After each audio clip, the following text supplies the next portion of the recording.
detailed on that night? Good morning. Yes, ma'am. Si Police Staff Sergeant Lunar, ma'am. Is he here? Yes po, ma'am. Police, okay. Can we invite Policeman Lunar to be a resource person? Have you taken your oath? Go ahead, sit down. Mr. Lunar, I just want to ask, what is your participation in the 2023 SK Barangay elections?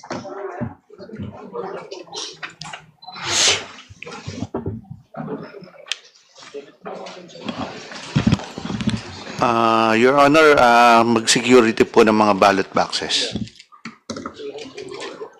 Can you narrate what happened to the issue raised by the people from Barangay San Antonio from that moment that they are on their way to the school and you apprehended them? And I think, Mr. Chair, there was actually a viral video on this. Ganito po yung nangyari doon.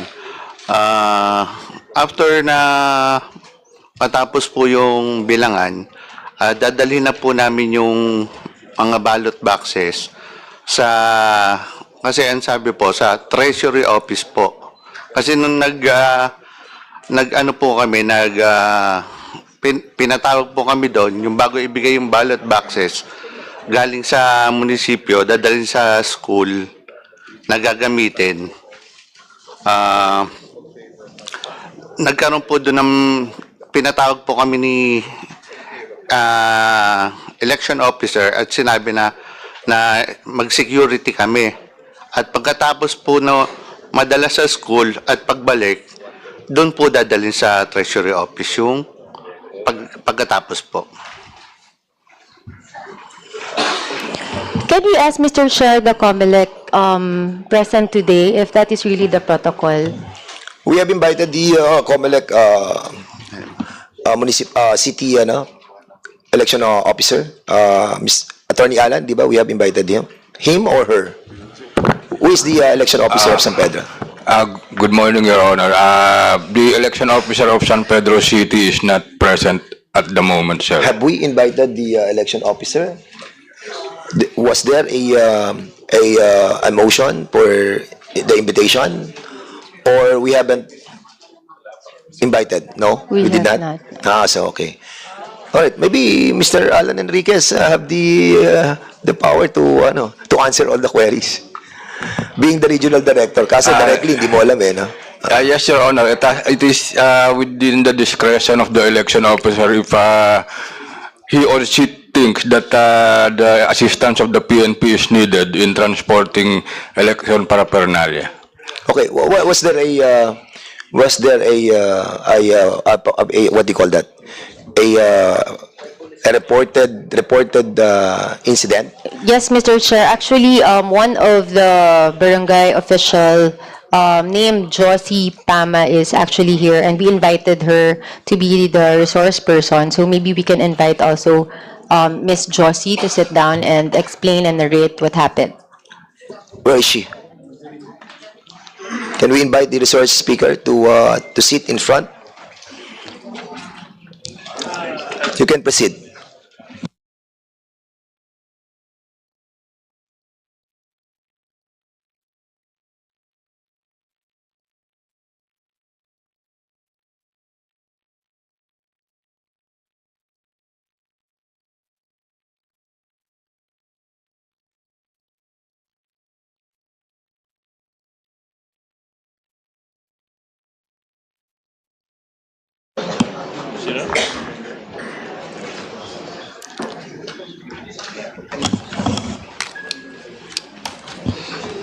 Mr. Chair, I want to ask if Miss Barangay Administrator Josie Pama has taken her oath.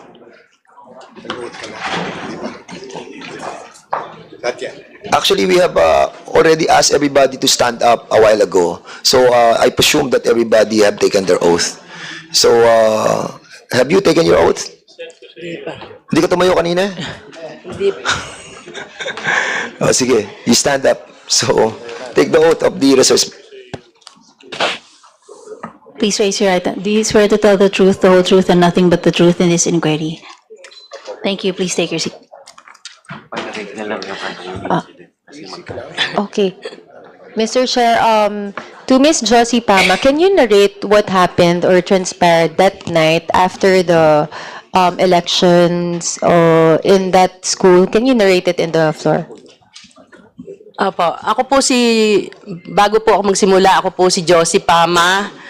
Magandang umaga po sa ating Honorable Dan Fernandez at sa kay Kong Ann Matibag at sa ating lahat po dito, magandang umaga po. Noong pong gabi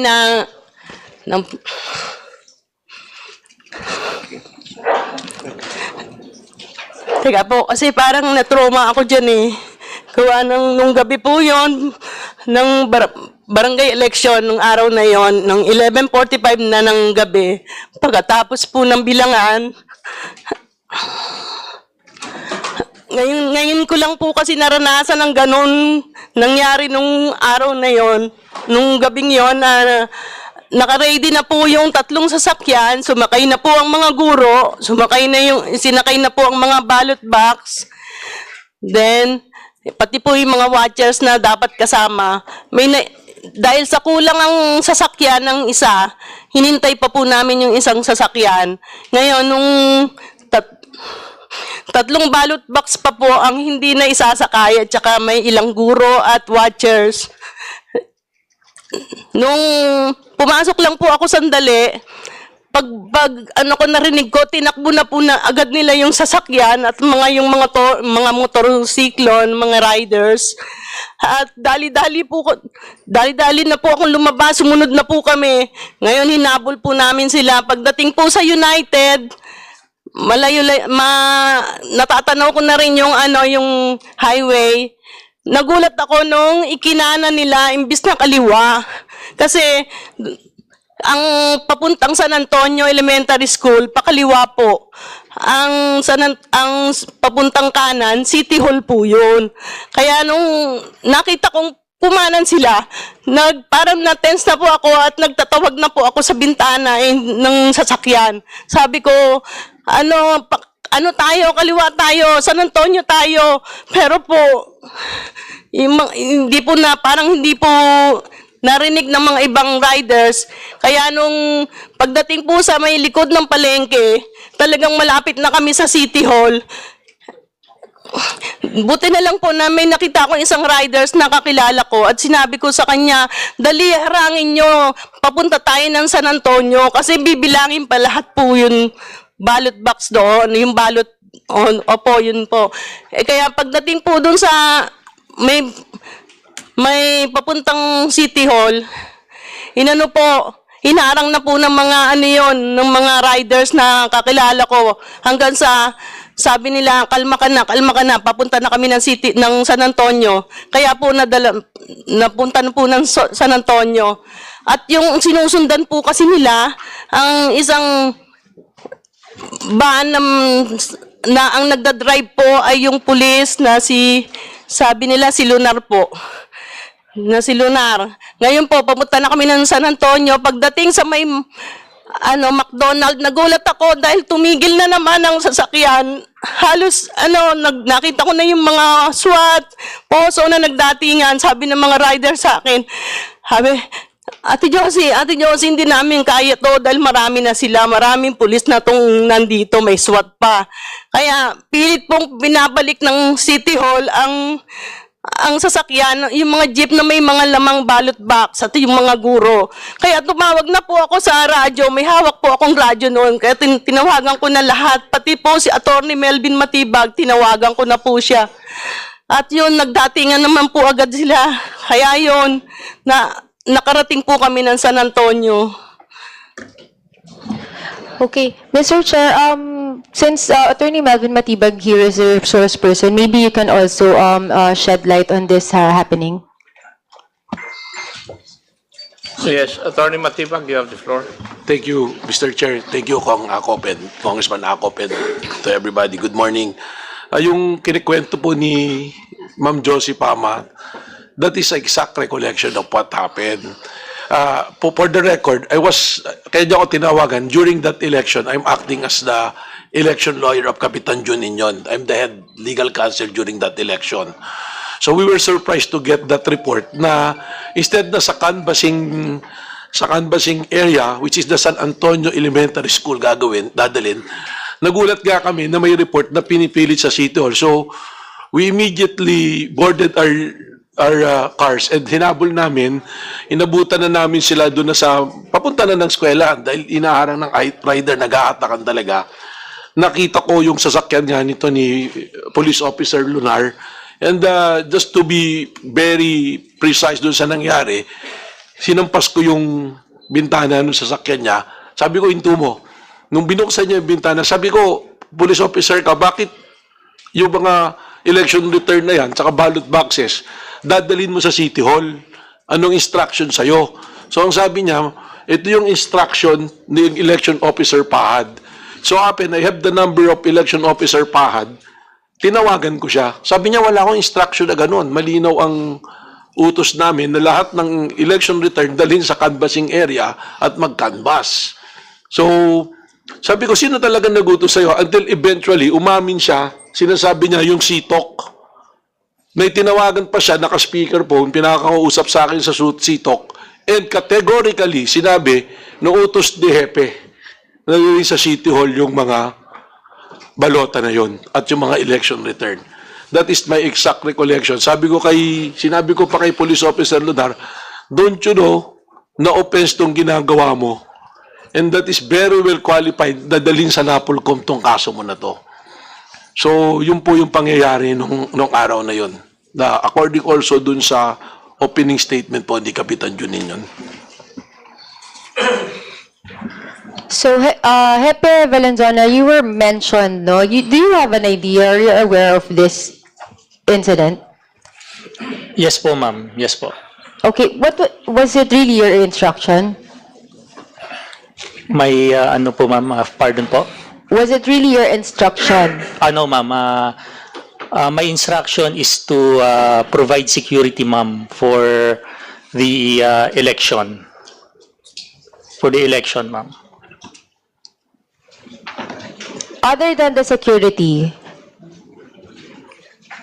what was your instruction to the CTOC and to Lunar? I have no instruction but to render security for the election, ma'am. May we know, Mr. Chair, who is the detailed person in CTOC? What is CTOC? Sorry.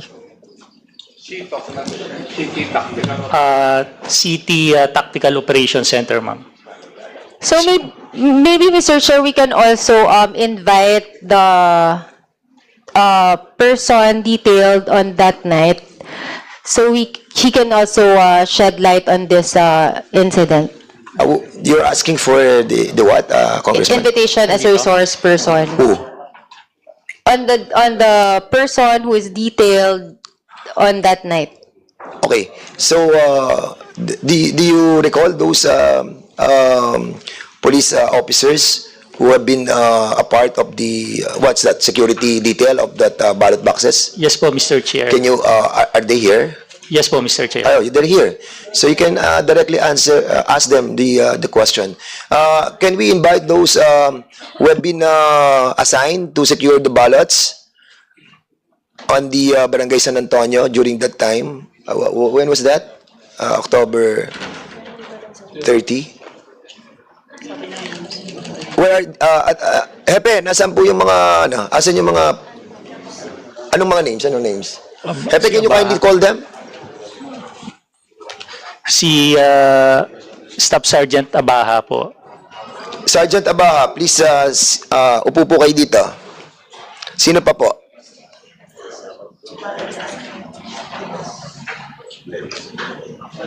Who else? Chief, sino pa? Siya ba yung pinaka-head? Siya ang pinaka-head? Siya po yung Pinaka-head? pinaka-duty, Mr. Chair po. Duty officer. Duty officer for CTOC during that. That is manning that transportation of that ballot boxes. No, Mr. Chair, is the duty personnel for Duty personnel. But who were the assigned, Police Staff Sergeant Lunar, sir. is he here? Yes, sir. Okay. Sige, go ahead. You can ask questions. So, to Mr. Lunar, sino yung kausap mo on that night? Bakit dinediretso mo yung tatlong jeep going to a different direction instead sa SAES? Your Honor, ang kausap ko po si Police Corporal Abaha po. Tinanong ko po sa kanya kung saan dadalhin yung mga ballot boxes. Yun po.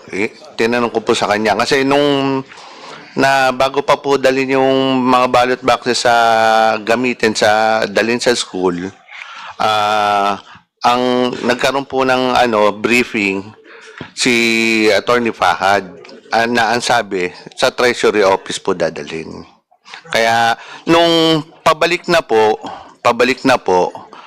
tinanong ko tumawag po uli ako sa to kasi bago po dumaan na Garcia, bago sa may station namin, hinarang na po ako doon sa may station sa harap po. Kaya tumawag po uli ako sa kanya para i-confirm saan po talaga dadalhin yung ballot boxes.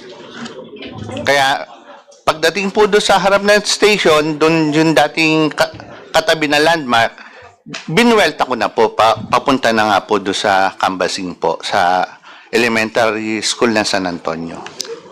Mr. Chair, you want to interject? Yes, with the indulgence of Congressman Matibag. Kid Flores, you are recognized. Thank you, Mr. Chair. Sergeant Lunar, Apo. were you given instructions prior to the conduct of the elections kung ano ang ruta or saan dadalhin yung mga election returns or the materials that were to be brought? Opo. Saan ang instructions? Dalhin lang po sa school. Sa school? Sa school po. Dali yung mga balota, pati para pernalias na gagamitin And po. sino ang nagbigay na instructions sa inyo? Si Attorney Pahad po. Okay, sa Nagkaroon Comelec. po kami ng briefing sa munisipyo bago po dalhin sa school. Okay, now, ano yan? Dalhin muna sa munisipyo bago dalhin sa... Hindi, bago po dalhin sa school, nagkaroon po ng briefing sa munisipyo. Okay nga. So, but the directions that were given to you by the persons of the COMELEC was to bring it to the school for canvassing, correct? Tama ba? Opo. Tama. Okay. Opo. Now, if yan ang instructions sa inyo, bakit why was the car going to a different direction? Sir, kasi po bago pa po mag-election, dadalhin muna po yung mga gagamitin sa school. Kaya dinala sa school po sa Okay. sa After Adelina. the elections, after you gathered it, is it after the elections ba? After? Tapos pagkatapos po ng election, dadalhin na po sa Treasury Office po.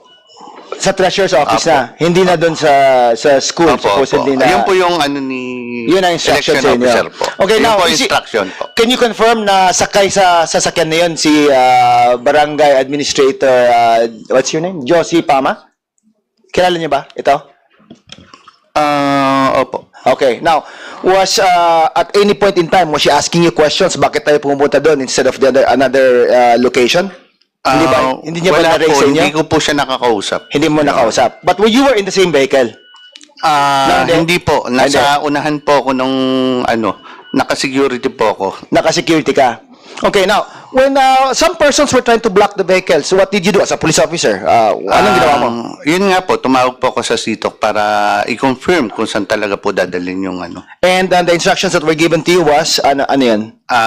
Nung nakausap ko si Sergeant Abaan, sabi, nakausap niya daw po si Attorney Pahad na dalhin na doon sa school po. Sa school? Mapa.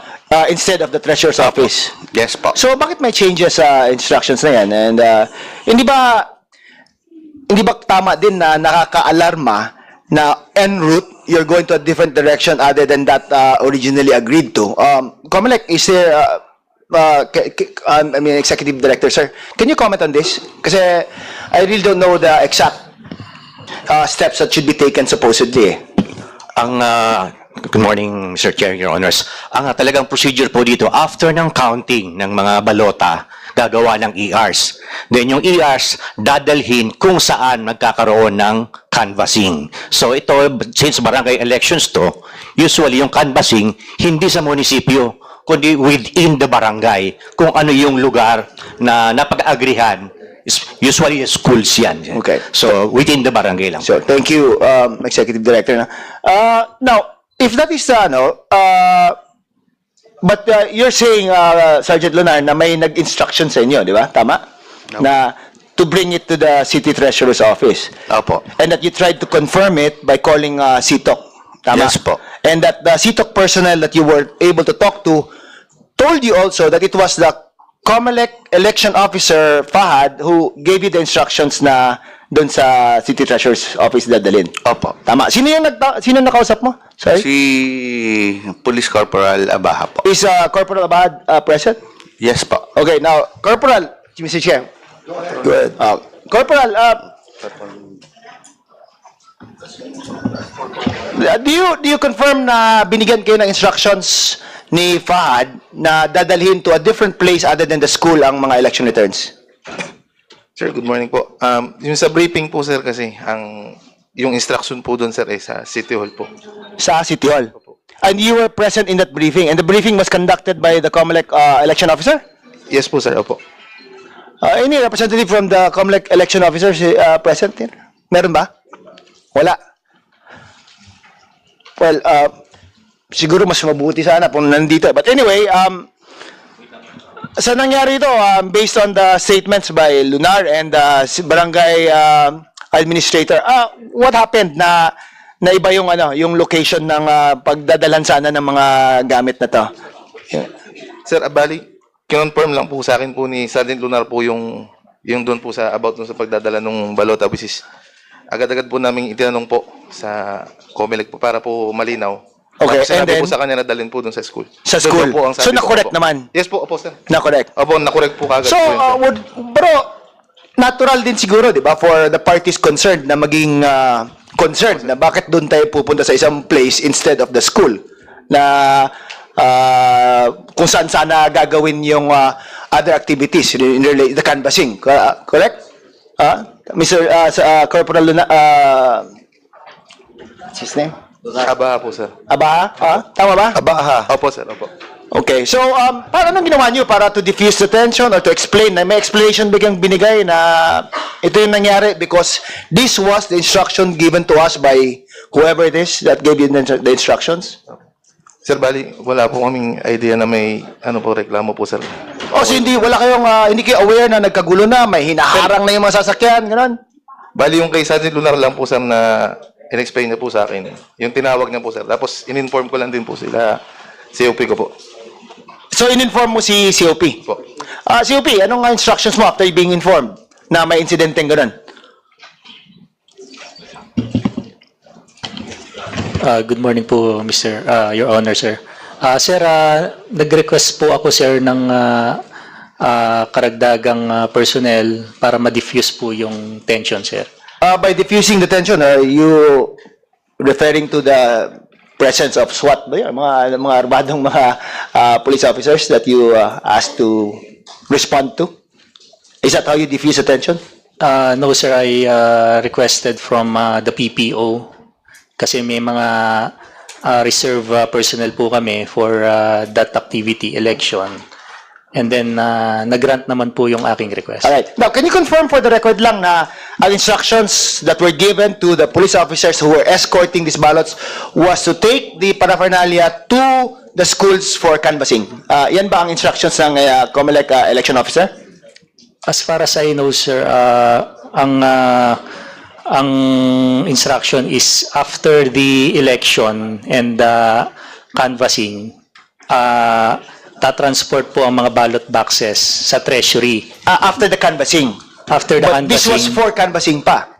Yes, sir. So canvassing are supposed to be made in the school? Yes, Your Honor. Tapos, why were they not going to the school?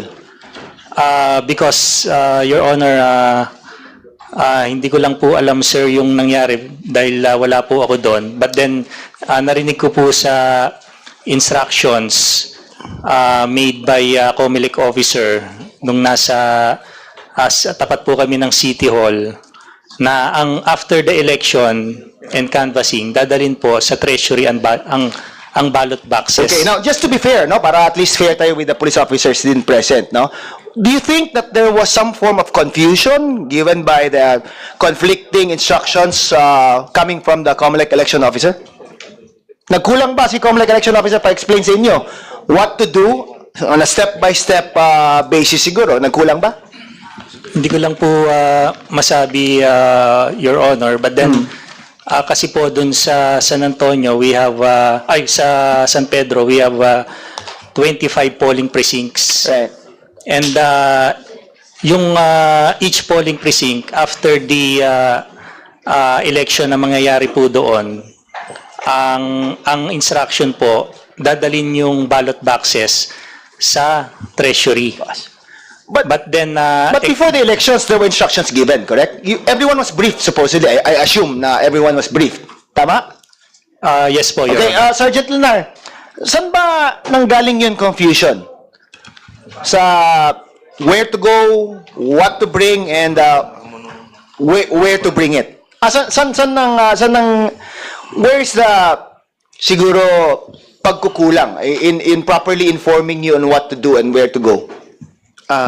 Ayun po yung flow nung na doon po dalhin talaga. Na sa Ayun pagkalam mo? Ayun po instruction po Ang instructions? talaga. Opo. Yun Okay. po talaga po instruction. Thank you, Mr. Chair. Kasi May tanong ako doon. Excuse me. The chair would like to acknowledge the presence of our good friend, Congressman and Chairman Robert Ace Barbers. Sir, you are welcome. Di ba, para kanina kasi may nadinig ako na papunta ng City Hall, kasi particular ako dyan, I've been a congressman for that area for 9 years. So, from the election area, pakaliwa, City Hall. Pakaliwa, papunta ng, pakanan, papunta ng school, correct? pakanan po pa City Hall, pakaliwa po pa San Antonio. Okay, pakanan ang papunta ng City Hall, pakaliwa, papunta ng, ng school. So, from that moment, that you have decided to turn right, Opo. how many minutes away saka kayo nagkaroon ng apprehension doon? How many minutes? Wala pa pong 1 minute yun kasi katabi lang po police station namin eh. Halos katabi lang po. So from the moment that you have decided that you were going to turn right, Nag-stop po kagad Nag-stop ako doon ka? sa may harap po ng police station.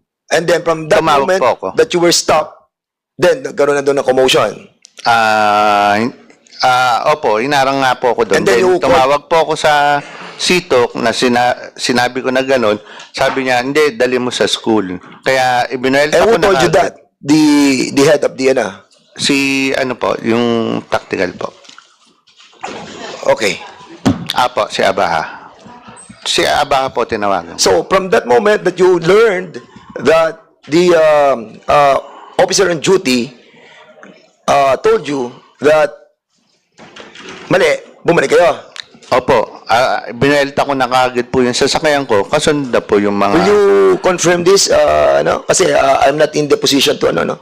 I'm just trying to relate kasi parang familiar ako doon sa area. I've been a congressman for so long. So alam ko yung kaliwa, alam ko yung kanan, alam ko yung school, alam ko yung City Hall. So from that moment that kumanan papunta ng City Hall, na sinasabi nila is 1 minute. Tapos you stop. And then you turn back going to the school. Yes po. Will you confirm my statement? Yes po. Congressman, Attorney Matibag.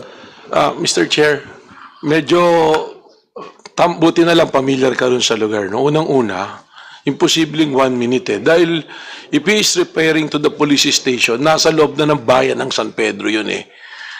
For better appreciation, ang City Hall ng San Pedro is located in a different barangay. It's in Barangay Poblacion. From Adelina School, kung saan nanggaling yung mga balota, dadaan ng United, sa highway, papunta ng City Hall, dadaan ng ilang barangay. Barangay Nueva, then Barangay Poblacion. And the police station is not 1 minute away from that turn.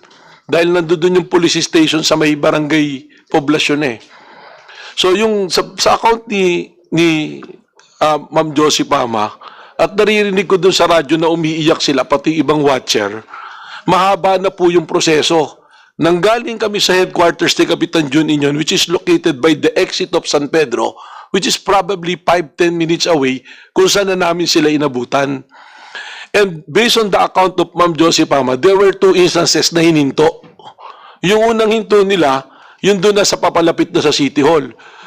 Nung bumalik, actually 3 times pala, nung bumalik na sila, doon na sa malapit sa may barangay Santo Niño, Mr. Chair, yun yung sinasabi ni Ma'am Josie na may mga SWAT na at pati poso, yung parang civil security, public office, security office, yung parang sa traffic ng City Hall, na pinalibutan. Public Order and Safety Office. Nandoon sila, pinalibutan na nila. So, na-person na lang silang i-turn dahil yung mga rider na nag-e-escort, who happen to be my fraternity brothers in Taugama P, hindi pumayag, hindi umalis. Hanggang sa na-person sila itulak. At hindi totoo yung sinasabi niya na inutos ng sitok na dalhin din doon sa eskwelahan. Dahil naka-speaker po nung nag-uusap sila nung sinita ko, yung pangatlong hinto na, which is already near the canvassing area, which is the San Antonio Elementary School, kasi po 4 po yung polling place dyan eh. Southville, Adelina, United, tapos yung pinakamalaki, yung San Antonio Elementary School, na doon dadalhin. Sinabi niya, sabi ko, sino nag-utos sa'yo? Ba't utos sa taas? Yun ang una niya sinasabi. Sinong taas? Utos na Hepe, utos sa sitok. Yun siya, hindi ko nga po alam yung sitok na yan. Nalaman ko lang nung nangyari na yon. Hinampas ko pa yung salamin niya para doon sa pangatlong hintunga. Sabi ko, diretso mo yan doon sa canvassing ka ako. Dadaling kita sa Napolcom talaga. Sabi ko sa kanya. So, namutla siya, tapos nagtatawag-tawag siya. Malamig naman yung sasakyan niya po noon, Mr. Chair, pero pinagpapawisan siya nung binuksan niya yung bintana. Doon niya lang dinala. Nakita ko po yung mga tao na watcher niya. Umiyak na nga po yung mga tao eh.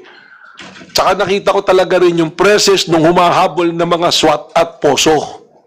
So hindi po totoo na hindi na siya. At nung sinasabi ko na sinong taas, that's the time na sinabi mismo ni Mr. Lunar na ito yung utos ng Hepe. So, awan ko, yun yung exact na recollection ko. Yun yung sinasabi pa ni Congresswoman Matibag kanina na nag-viral pa. Dahil nung hinato ko yung sasakyan, may nagbibideo sa akin, pinalabas pa na ako pa yung nag-aharas dun sa pulis. Okay. So, thank you so much, Attorney Matibag. Colonel Valenzuela, will you wanted to reply? There's this allegation coming from Attorney Matibag that may order ka doon sa CITOC. So, please reply before I recognize Congressman. And may I remind the members, no, hanggang 12 lang po tayo sa isyong to because we have to tackle 4 issues on today's hearing. And I'm allotting 2 hours on each issue. And I hope that